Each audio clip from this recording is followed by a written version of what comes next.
નમસ્તે મિત્રો, આજના ગુજરાત સમાચારની અંદર આપ સર્વ સાથે મિત્રોનું ફરી એકવાર સ્વાગત છે.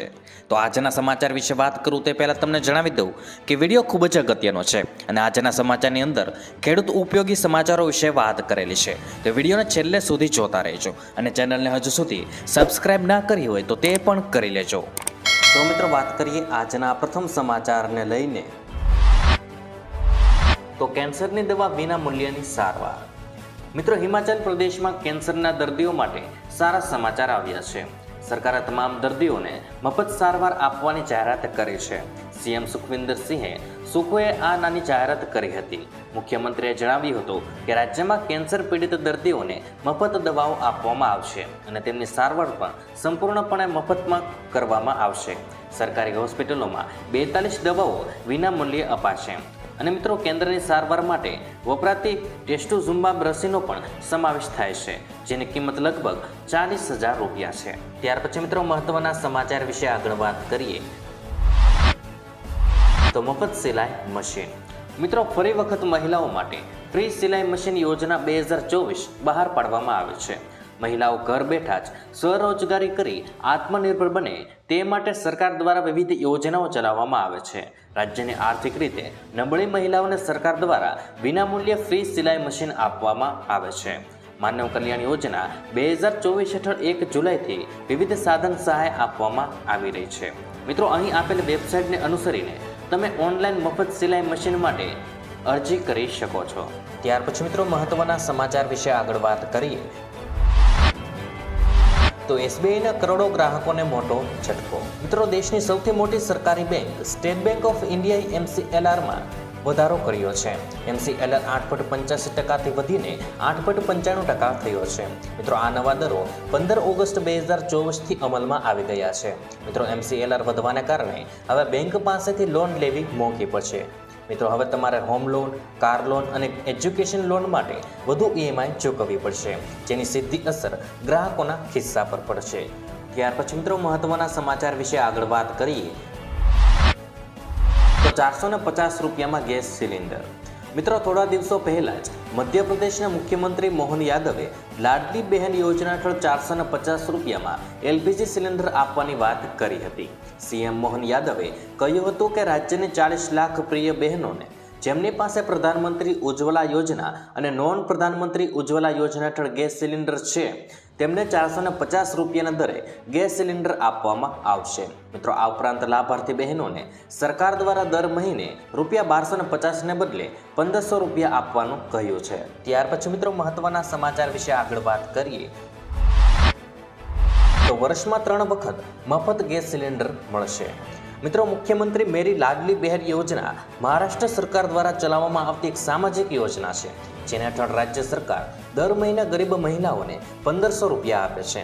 હવે 1500 રૂપિયા આપવાની સાથે રાજ્ય સરકાર મહિલાઓને 1 વર્ષમાં 3 ફ્રી ગેસ સિલિન્ડર પણ આપવા જઈ રહી છે. આ માટે રાજ્ય સરકારના અન્ન નાગરિક પુરવઠા અને ગ્રાહક સુરક્ષા વિભાગમાં આદેશ પણ જારી કરવામાં આવ્યો છે. ત્યાર પછી મિત્રો, મહત્વના સમાચાર વિશે આગળ વાત કરીએ તો PM વિશ્વકર્મા યોજના હેઠળ 15,000ની સહાય. મિત્રો, ભારતની કેન્દ્ર સરકારે PM વિશ્વકર્મા યોજના 2024 શરૂ કરી છે. આ પહેલનો હેતુ વિશ્વકર્મા સમુદાયની 140થી વધુ પેટા જાતિઓને લાભ આપવાનો છે.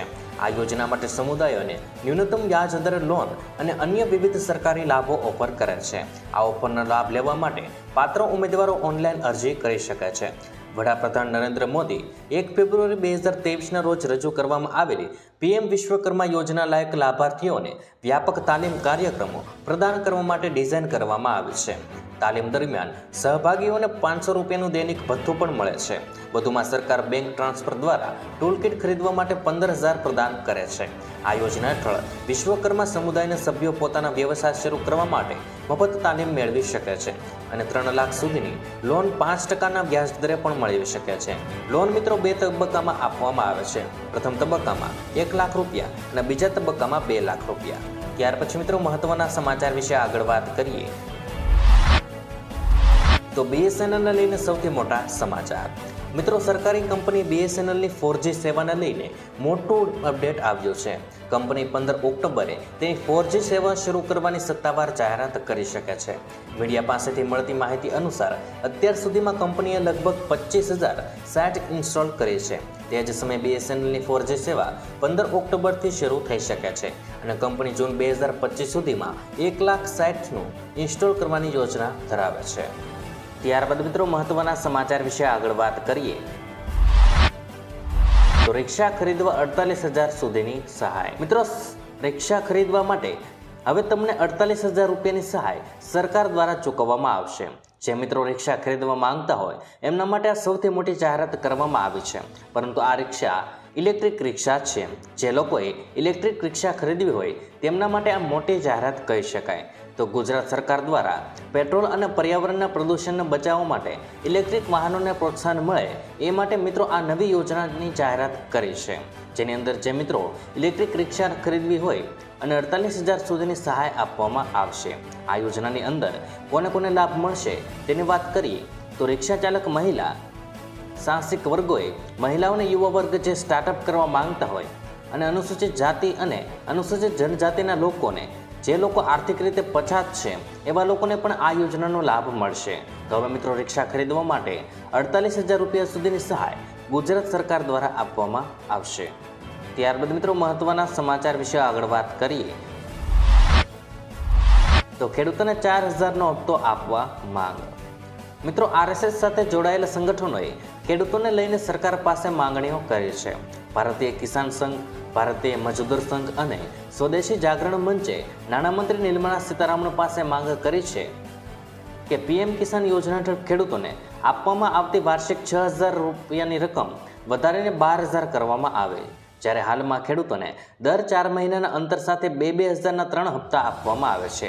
જ્યારે આવનાર સમયમાં સરકાર તેને વધારીને 12,000 કરે તેવી માંગ કરવામાં આવે છે.